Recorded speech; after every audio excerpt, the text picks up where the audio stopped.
Hey, this is Anney and Samantha. And welcome to Stuff I Never Told You, a production of iHeartRadio.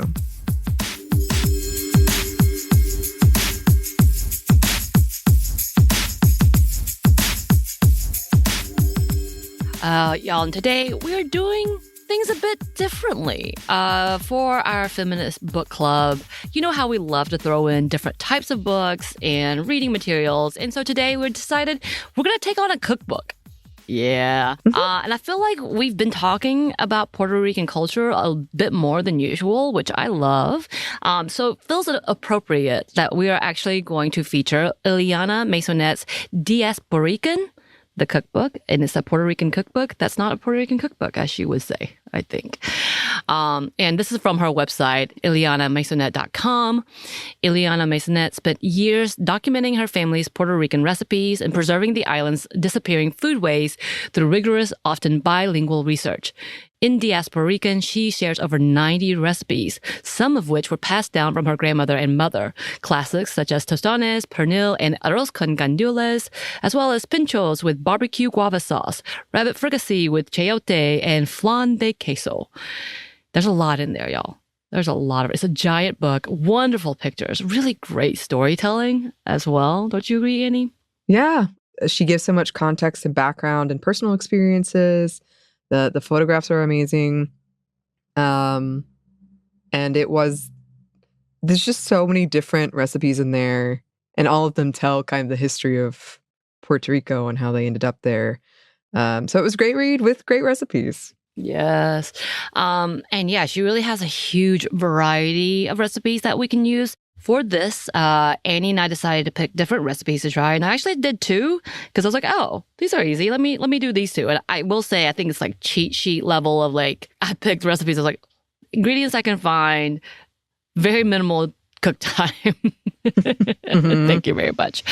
And we are really fortunate that I'm specifically very close to an international market that has a lot of Latino and Asian ingredients that you can't find on a regular. So I was able to, it did take me some hunting though. I was like, oh, where do I find this? Weirdly enough, one of the ingredients, polenta, I could not find except for the American, I'm putting this in quote, section that they have in the international market, because I think they just use cornmeal. But she said polenta, and I am a stickler. I'm like, I got to figure out exactly what this is. But for the most part, when you read her book, she talks about the cornmeal, and it's from a specific type of corn, flint. I'm assuming you already know this, Anney, of Savor. Yeah. Yeah, she's nodding yes. So I couldn't find that. So I was like, you know what? I need to stick with the polenta, even though it's the same thing, and I'm going to do it. And I did. But again, like I said, I didn't find it in the Mexican/Latino section. It was in the quote-unquote American section, which That's was interesting. bizarre. Right? I just don't think I understood what I was looking for, to be honest, because I'm such on edge about making sure I get the exact ingredient, especially for the initial. Are you like that? That's funny because I'm like, are you this will have to do. That's what I have. I'm really good at that. I was just thinking about the talent that comes with cooking and baking. Baking is different, I know, but like the level of creativity you have to make things. And for me, I need everything prepared beforehand. Like I need to know what I need so I can have it and not have a panic attack about not having that ingredient, which is an odd thing. And I think it's a talent, but whatever. But yeah. So back to, when it comes to Puerto Rican cuisine, it is flavorful, unique, and diverse. And Maisonet does a beautiful job not only sharing her love for the food, but her love for her family and heritage. Because it is a cookbook, it isn't your typical biography or autobiography or memoir, obviously, but she does a great job in folding in her stories and life lessons with a recipe. So let's jump in. We're going to do themes with quotes, so follow along if you can. And when I say themes, we're just going to go with her recipe, like with her categories and types of recipes. So follow if you can. If you can't, you should also buy this book because you should. Like, it's a fantastic cookbook in general. She begins her book with the memories of her grandparents immigrating to the west of the U.S. and the food that influenced her life and how her culture has transformed through the pains of colonization, but still remained deep in their original culture, and why she wrote this book. Yes, here is a quote. There are Puerto Ricans who don't know about their own cuisine. No shade. That tends to happen when you believe it is your birthright. You take it for granted. Sometimes it feels like somewhere along the line, Puerto Ricans lost their way, and with it, their food. With colonization, that isn't entirely unintentional. There can be several arguments against why there's no emphasis on the beauty of Puerto Rican cuisine. Puerto Ricans don't tend to be cerebral about their food, but rather emotional. Oh, and I'm going to reference this a lot because I have a pretty good friend who is Puerto Rican, and he actually started a restaurant called Mi Abuela's with his sister, and he wanted to focus on Puerto Rican food, and he was the first one to introduce me to this type of food, and that is so correct. That level of like emotion. He cooks with feeling. He cooks with love. And he says that, and I know that's kind of a cliche type of thing to say in cooking, but he truly did. This is how he cooked, with love and with honor to dedicate to his grandparents and his parents, and really pushed it forward. And it's interesting to see her recipes and the similarities, and then also the love that she has and the memory she has of her family, because he puts the same amount of dedication in his food, and you can tell. Like, it's so beautiful. But going back to what we were talking about, she writes, "We are Taino, Spanish, and African. The peaceful Taino was never native to the Caribbeans. Much like their enemies, they migrated to the Antilles from South America.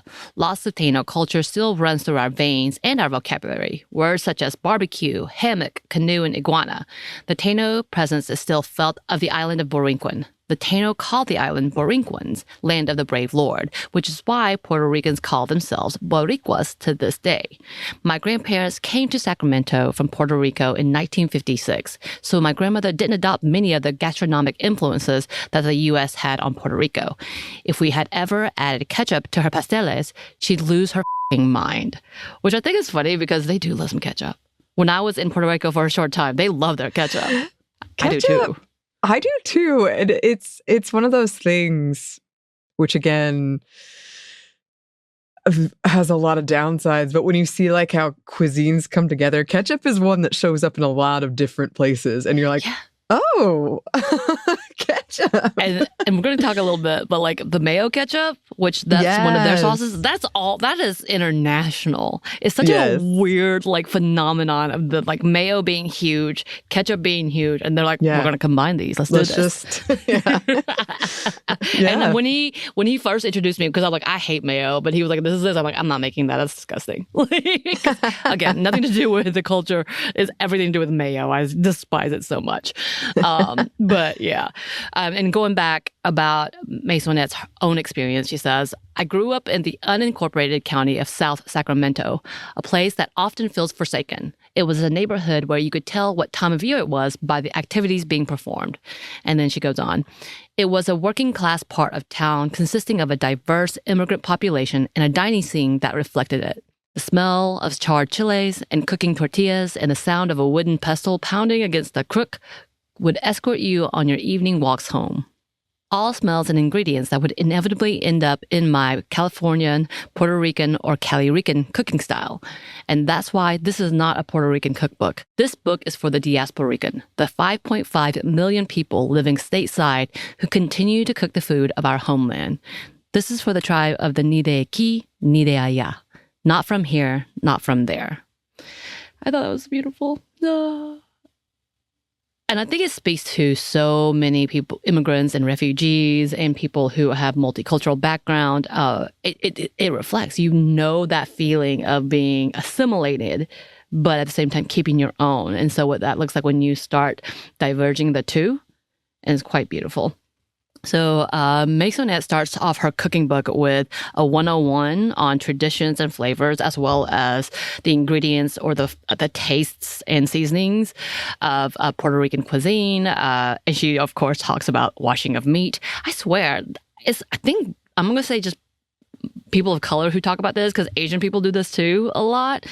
And they're going back and forth of like, do you do this? She talked about the fact that she does not wash her meat, but she does pat it down. And I think that's the new generation of understanding. Okay, don't wash chicken, because if you do, you're just spreading more germs. Stop that. Stop it. But that's still a thing. It's still a thing. Yeah. As well as the other hotly contested rinsing of the rice. Yeah. Which you need to rinse your rice, y'all.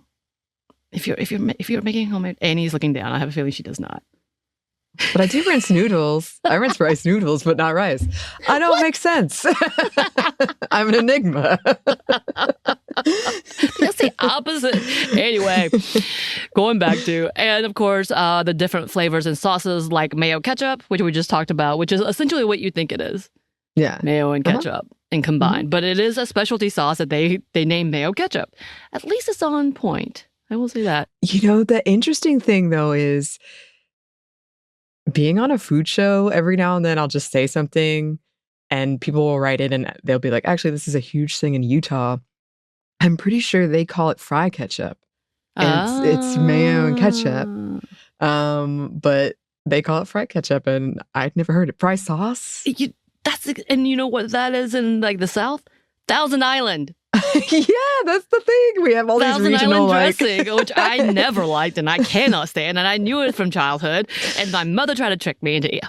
Well, my mother was really obsessed with me eating mayo. I don't know why. It's like, big in a lot of Southern foods. I guess so. And I hated it. I hated it as a kid. Did I tell you that my dad admitted that he remembers those incidents? Because my mom has now gotten to the point, which I think we all get to, when you're like, oh yeah, I try to traumatize my kid, so I'm going to pretend like I didn't do it. Yeah. My mother was like, I don't remember trying to sneak in mayo in your grilled cheese. And my dad waited till she left and he was like, I remember that, Samantha. It happened.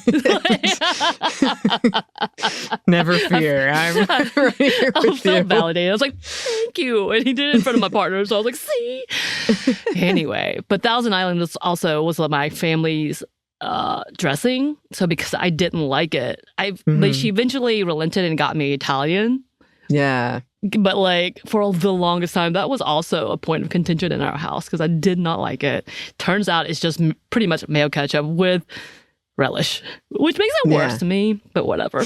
And then, of course, the very famous sofrito. We don't really talk much about this we won't be talking about much about this in the episode, but she has an amazing recipe in there and talks about the different ways to make it and like the depths and the history behind it, like the chiles and bringing all the different types of spices and to remind people spices, not necessarily spicy. So spice is good. Use it. Mm-hmm. Anyway, moving on. So, sofrito is what she says is the soul of Puerto Rican cooking, a fuerte herb base that starts and ends almost every savory recipe in the card file. So if you want to truly understand Puerto Rican cuisine, figure out the sofrito. Okay? It's good. Okay. Do it. Highly recommend. In her book, she divides her recipes under these categories: frituras, beans, soup and stews, seafood, poultry, pork, beef, rice and other grains, salads and sides, sweets and drinks. So those are the different sections that you should go look into.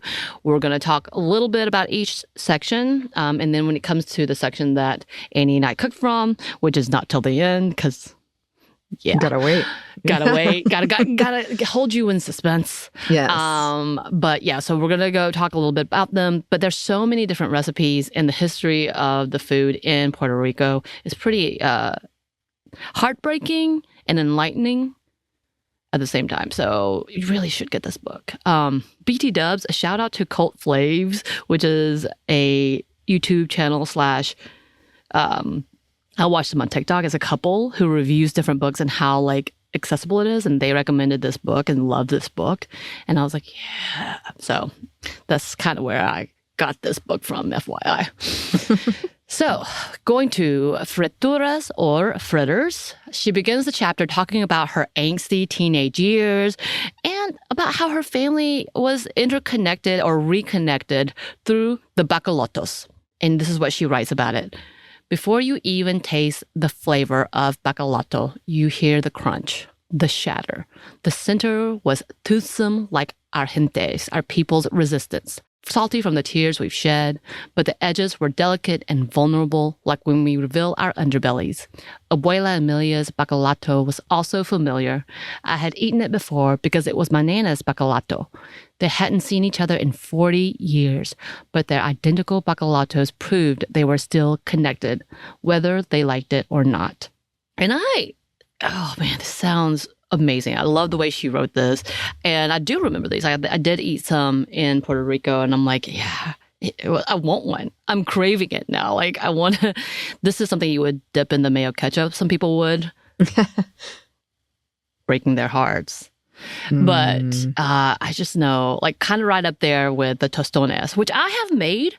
So I'm going to reference again my friend who ran the restaurant. I would help. And this is the one thing he put me on. He was like, you can't this up, right? So let me put you on these. It is satisfying. The little tostone makers that you crush and you see those little tiny like platanos just like squished. That you're like, yeah, I did that. And then they come out all crispy and fried and salty and yummy. I need one. Yeah, I think you do. I do. I am. I'm going to go get some Puerto Rican food too.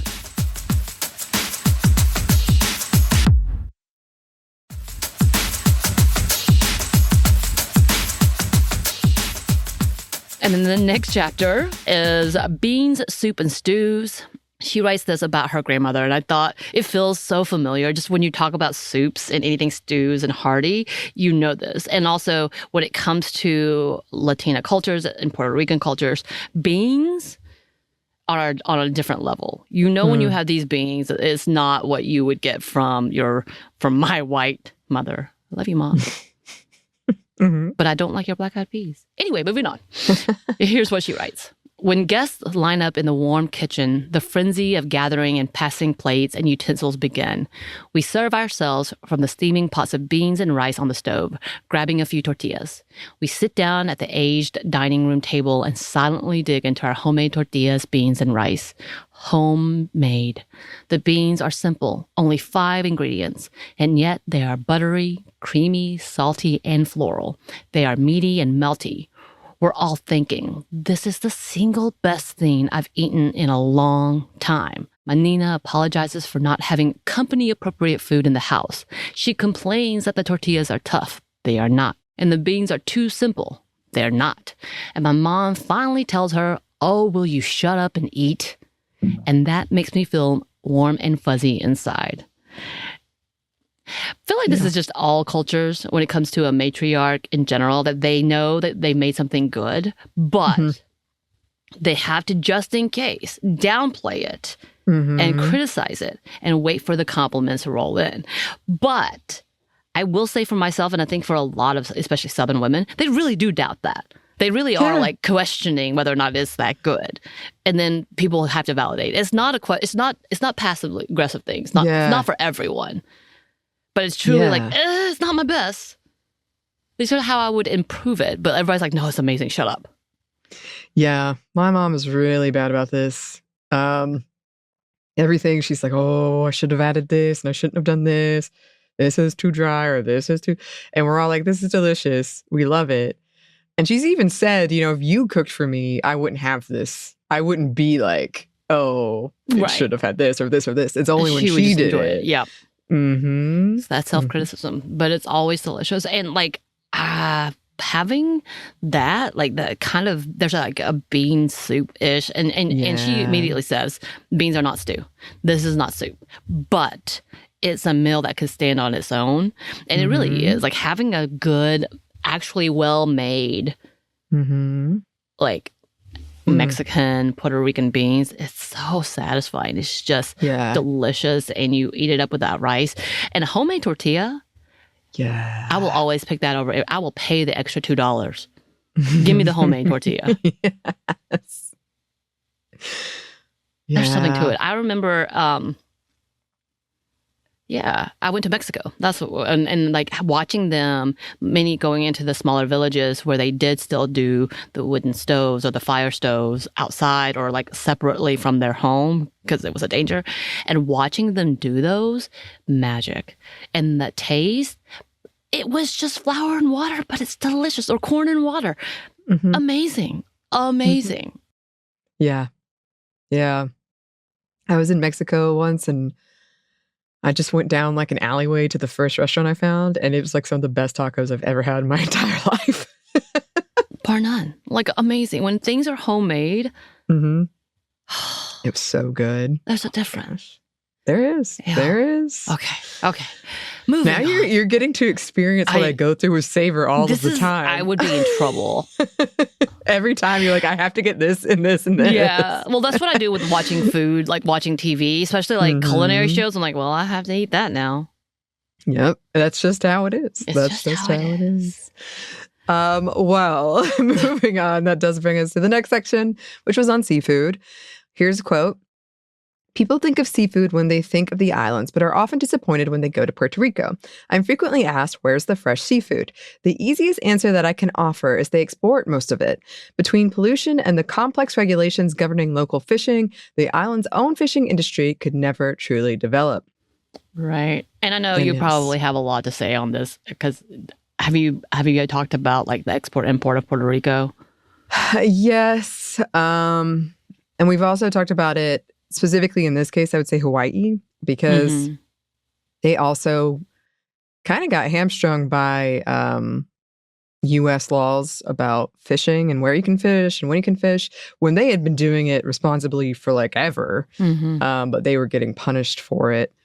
And so, yeah, it's really complicated, the situation of import-export, especially with islands often. Yeah.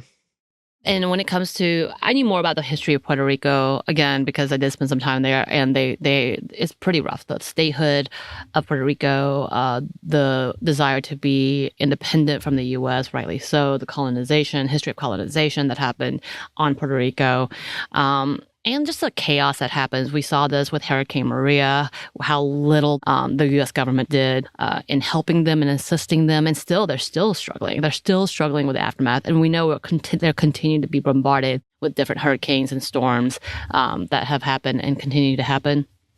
And they're not getting much rights. I think it took a long time to even get voting rights. They are heavily taxed. And then also they are heavily regulated, way more so than within the U.S. mainland. So there's a conversation. And she even writes in the book about how they feel like the Disney version of their island is Hawaii. Because they've figured it a little more out, and they have done a little better with the battles. Not great, but because they're still very much... There's a lot wanting when it comes to regulation and the overtaxing and the abuse from the United States government. But all that to say is stuff like that. And so they have lost a lot of their own products and their own exports. Like, they've lost a lot of money. So there's a lot to be said about that, as well as, again, the amount of taxation and regulation that they go through. It's expensive. Puerto Rico is expensive because of that. And yet, people still trying to colonize it. So moving on, we're going to talk about poultry. And I love this beginning story because it just brings in so much. She tells the story of Chef Adela Fargas. So Adela, who is a famous chef, I believe was a famous chef in New York. And here's what she had to say about her. Adela hustled in La Calle, selling Puerto Rican street snacks to the community. Soon after, she opened her own restaurant where she cooked order in Cucho Frito land of heat lamp and steam table speed service. An almost folkloric work ethic of our Puerto Rican abuelas from Adela's generation. It was nothing for her to awaken at the crack of dawn to head to the restaurant. She'd start the day by cooking her pernil, a large pork shoulder that was slow roasted until the skin became thin and crispy and refracted like untempered glass. The meat was spoon tender, but it was her roasted chicken for which she became famous. Patrons would drop in after work to purchase her chicken on their way home. And so, Adela would spend the day cooking with a restless affection for her craft and her gente, keeping a watchful eye in the community until she called it at night at around 11 o'clock. And in that story, they talk about a poet who would often come through and she would feed him because he would go through hard times, and he dedicated a whole poem to her food and her craft. Again, go get this book, because you need to read this poem and this story that he writes. But people like her who really put a mark for Puerto Rican cuisine. And pernil, y'all, that is a feat. Like I said, watching the friend cook as much as he did and the dedication it takes to cook this food. Anyway, but it did make me want the roasted chicken. And I'm sad I'm never going to have it. Hers specifically. Probably, but never. But hers specifically. Hers specifically, yes, okay. Yeah, not like maybe inspired by her. Right. I would definitely have roast chicken. That's not a thing. I meant like by her specifically. Yeah, I got you. Okay. And then we moving on to pork. And yeah, so pork's a big deal in Puerto Rican cuisine. Here's what she says. Pork, monarch of colonial proteins. Seen in many of our celebratory foods, pork is king in Puerto Rico, but not because it was native to the culture. So she kind of explains how Columbus comes in and was like, hey, there's nothing here. If we want people to survive, we're going to have help out. So she writes, as far as Columbus was concerned, this land required everything that the colonists were going to need to supply their long-term stay. And she goes on to talk about one of those resources left by Columbus being livestock, including pigs, including hogs, and how that kind of became like the rich people food, which, again, colonization really does a lot to that. Again, talking about pernil, it is a whole feat. Like the actual process of it all and making sure that it's perfect and the skin is still perfect. Again, shout out to my friend Luis. He did a vegan version. Ooh. And it was good. Mm-hmm. Silly me, because he had to tie. So the way he makes it, he pretty much created pork shoulder type of thing. But Yeah. he tied it with like the cooking string. Mm-hmm. I didn't know it was cooking string. I tried to eat it. Did anyone see? Oh, you know me. I had to tell him myself. Because I was sitting there chewing on it for a good minute, like, what is this? And I pulled it out and I was like, oh. And they're like, what is it? I was like, I tried to eat this. And of course, I became the butt of the joke for the rest of the night, as I should. But yeah. But it was really good. So Luis, hats off, because he does an amazing job in turning these dishes vegan or vegetarian friendly. Amazing. Mm-hmm. People might be offended by that. I don't know. I don't know if Puerto Ricans like, what are you doing to my meat? I mean, people like to fight about that no matter what. Some people will be like, they just like to fight about it. Everyone does. But he did a fantastic job. He did a fantastic job with it. But, there's that. But just so y'all know, don't eat the string part. If you needed any advice, be on the lookout. That brings us to beef. Quote, the jibarito was created in Chicago, making it a Diasporican creation. In the late 1990s, Juan Peter Figueroa and his brothers owned Boricuan restaurant in the predominantly Puerto Rican community of Humboldt Park. Figueroa got the idea for this dish from a recipe in Puerto Rican newspaper El Vocero for a sandwich de plantano, which used 2 big tostones instead of bread. Ooh. Mm-hmm. Mm-hmm. Mm-hmm. Yeah, so the sandwich de platano, apparently there is a restaurant that they got this recipe from, and it still exists in Puerto Rico. Again, this is written in her book, so that was published, I believe, last year. I'm assuming it's still there. You never know. But that sandwich was absolutely inspired by that. But yeah, this was a creation by Figueroa. And fun side piece, that the fact that Chicago proudly claims the sandwich. As they should. As they should. But this is Chicago. Like they're like, yeah, this is my baby, don't touch it type of conversation. So be careful what you say. Be careful. In Chicago specifically. But yeah, I love a good Puerto Rican sandwich anyway. Yeah. Because that pernil, also they do like a leftover pernil sandwich, and it's so tasty. Like it's on par with a Cuban. And it's just like a Cuban sandwich, if you know, the jamon, the mustard, the pickle, all of this, all perfectly flat. I'm hungry, y'all. I'm struggling. Like my mouth is watering as we're talking. Yeah. Struggle busting here. But yeah, those sandwiches, they hit and they hit good. Yes.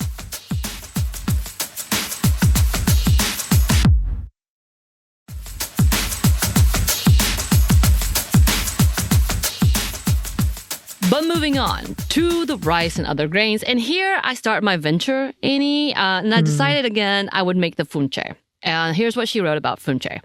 There are no grits in Puerto Rico, not even as an import item, which I find is true for many places. Nobody really cares about grits except for the South, I feel like. Anyway.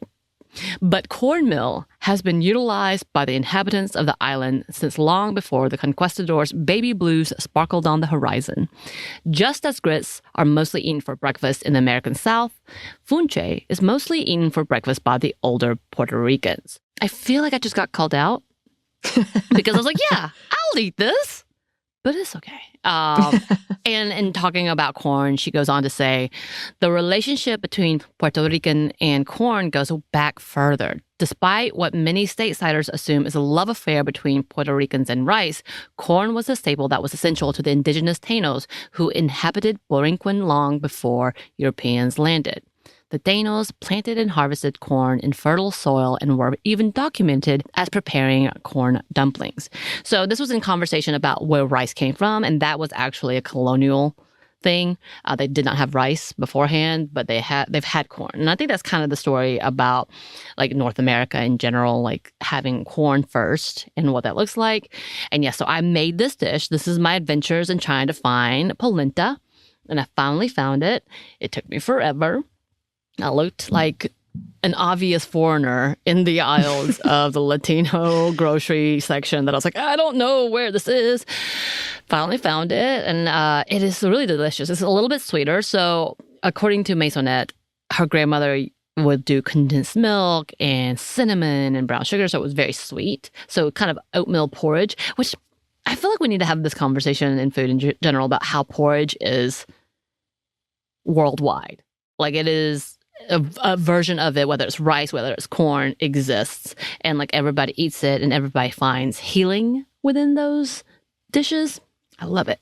But anyway, coming back to, so I made it and she calls for coconut milk and then tons of butter and a lot of time. So I'm like, oh my God, I can do this. And it came out really good. She serves it with shrimp, like a play on shrimp and grits. Mm-hmm. And I could see how it's really good. But I decided to like honor the grandmother way and use brown sugar and all that. It was really good. I got so excited about it. I ate a big bowl. I gave my partner some. We both really liked it. And then I was like, I'm going in for a second. I forget how heavy corn is when it comes to, especially ground corn. Like it sits and I was like, oh, I'm going to be sick. There's a reason it's like breakfast because you use it to fuel you the whole day. Right. And I was eating it like I was never going to eat again. Because when I like something, I get so excited that I'm like, I need more. Yeah. Yeah. One bowl was good. One bowl. And it was so delicious. It was so warm and it was cold that day and rainy. Mm-hmm. I was very satisfied. Like, I'm going to make some again soon. I have to get more coconut milk because she uses coconut milk instead of condensed milk. And I probably, like, I'm like, yeah, I think I would be along those lines too. But y'all, funche, don't eat a lot. You don't eat a lot. It's delicious though. And then the next section is salad and sides. And she didn't have much to say outside of like, she doesn't like vegetables that much. Yeah. Which I appreciated. But she's like, I still eat them. Don't get me wrong, but I don't like them. She talks about mofongo, which if you know anything about Puerto Rican culture, this is a pretty big staple. Annie, did you also do an episode on this? Probably. It's hard to remember, but I know what it is. I think we have. Explain to us what it is. Don't put me on the spot, Samantha. Okay, fine. We'll move on. We'll move on for now. But if you know, you know. If you know, you know. Yes. The next part is sweets and drinks, and she talks about the fact that sweets are not a big were not a big thing in Puerto Rico until the Europeans came and the Spanish came and they brought in like their pastries, and then it formed from there. And one of my favorites is quesitos. So the minute I saw this recipe, I was like, I need to do this because, again, when I lived in, I feel like I'm like when I was there for a summer, right? I was doing the colonizing thing, and I'm really sorry for that in Puerto Rico for a summer. But I was also building houses, so at the very least I was being somewhat helpful. But there I would eat quesitos. We would find a bakery for me to buy quesitos every day, and it's pretty much from when I would buy it there, it was just a sweet cream cheese pastry. And so she does a take. It's the Casitos de Queso de Guayaba or Guava. So again, I was like, yeah, I'm gonna do this. I'm gonna do this. Again, this is a colonial influence from Europe and made for the rich. And I was like, oh, damn, I'm doing it all wrong. But we just did an episode on guava on Favor. Did you? Wow, and we talked about this. Yeah. Tell me about it. Oh, well, we were mostly talking about how, so the cream cheese was really popular in the US. A lot of times people use cream cheese. Not always. But cream cheese set up Kraft Philadelphia cream cheese set up a factory in Cuba. And so they added guava and they made the pastry, which was from Europe. So it's like all of those cultural influences coming together of the pastry, the American cream cheese, the guava, and then adding, based on where you are, the different spices, maybe different textures, different methods. Look at you, which is perfectly what I made. Maisonet writes, traditionally, quesitos contained only cheese. But as time went on, we required more and more from the little pastry. What most people don't know is that it's traditional to brush the tops of the finished pastry with a simple syrup, giving it an inviting shine. And then she goes on to talk about sprinkled sugar or the sanding sugar, which is the big lumps of sugar. And I did not do that because I went past the aisle. I'm like, I'm not going back. I think I had gone back 3 times to find ingredients. I'm like, I'm not going back there. But I did all the other things and it turned out wonderful. I think I needed to cook it a little longer than she recommended. I was very impatient and I was like, I'll let it sit for about a minute. And then I bit into it and it was like lava and it burnt all the things in my mouth, but it was worth it. It tasted yummy, y'all. It tasted yummy. We have gone through the first round of them. And I will be making the second round of them. It's good because it's also really cute. They look really cute because you fold over the pastry puffs into like a little blanket type of thing, like a sleeping bag. At one point, though, I didn't do it long enough. And so one side of the pastry would go up like an arm. So it looks like a ghost saying hi. See, I thought when I saw that, which Samantha sent me a picture and told me about the burning situation, but also that they were very good and it was worth it. The first thing I thought of was those Halloween treats you do that look like a finger. And you're like, ooh, you're eating the finger of a ghoul. Okay, I get that. The bottom part, not so much. The top, okay, yeah. But it does look like a ghost because the little flap would come up and be like, hey, how you doing? But it was tasty. And I love them. And it was very reminiscent of the quesitos that I would eat. Not as good, of course, but close. They looked great. Close. And then a drink, Anney. Yes. So I made coquito, which a lot of us do drink as a holiday drink. So fitting. It is. Fitting. Here's a quote. As with much of history and cultures that pass down traditions orally, it's hard to track the origins of coquito, Puerto Rico's rum punch that's served during the holidays. The most common story goes that the first coquito was created with pitoro, moonshine rum made from sugarcane and buried underground to ferment. You would combine with fresh coconut water and later grated coconut. So I made it and I actually tried it right before we started recording. And it is delicious. It's got a lot of spice to it, which I like. Yeah, I might have added too much cinnamon, but I love cinnamon. Oh, okay. So that was sort of a personal choice. Yeah. But I also read that it's traditional sometimes to put Edam cheese in it. Yeah. And take it out and like serve it as you're like with crackers while you're drinking it. And I think that would be amazing. I didn't do that, but I like the sound of it. I like where this is going. Yes. She said. Yeah, I was introduced to coquito again a while back as a gift. And I'm like, every year I'd be like, you're going to make more? What about now? What about now? So last year, because we were in Florida, my partner and I decided we would make our own. It was good. It's not as good as when a Puerto Rican person actually makes it for you, I feel like. This is good, don't get me wrong. But like, because how it's traditionally like an oral recipe, like they just tell you or you do it by sight type of thing, everybody has a different touch to it. And so again, the friend, he does his own touch to it and it's delicious. And I'm like, yeah, I feel good. I feel real good. But it's kind of like it is kind of an eggnog-ish. And I hate saying that because I don't want to compare it, but just for the comparing like of the traditions and it being white and silky and very creamy, still different. Yeah. Just no. Coconut. This is coconut heavy base and it's delightful. And I like it a lot. So I was really glad. I was like, yeah, you should do that. I think that recipe is more complicated than the funche. Oh, really? Yeah. Your recipe was. I was like, I may have done Anney wrong on this one. Yeah, Samantha was trying to spare me because I never have any ingredients. Right. And my blender... I didn't know they took a blender. I'm not going to lie. I didn't read it. I just knew it was in there. I knew that recipe was in there. That's all I had. But yeah, the funche, you would still have to have probably gone to the grocery store unless you have polenta in your house. I do have polenta. Oh my God, seriously? Okay. Yeah. Now I feel bad. I should have asked you, what do you have in your pantry? That'll be the question next time. Because I kind of just assign, I feel like when we do recipes, I just assign you something. I'm like, this is what you're going to need. I've dropped off ingredients for you before. I'm like, this is what you need. It's much appreciated. And do that again. But next time now I know that you made like, I was like, oh, damn. Except, do you have coconut milk? I don't have coconut milk. Okay, there we go. So you still would have gone to the store. Yes, I would have. But all that to say, this book was delightful and her stories are very heartfelt. She even talks like stories about some of the violence that they've experienced in the neighborhood and how that kind of like taught her all these things about herself and her family and just like so much history, so much depth to this.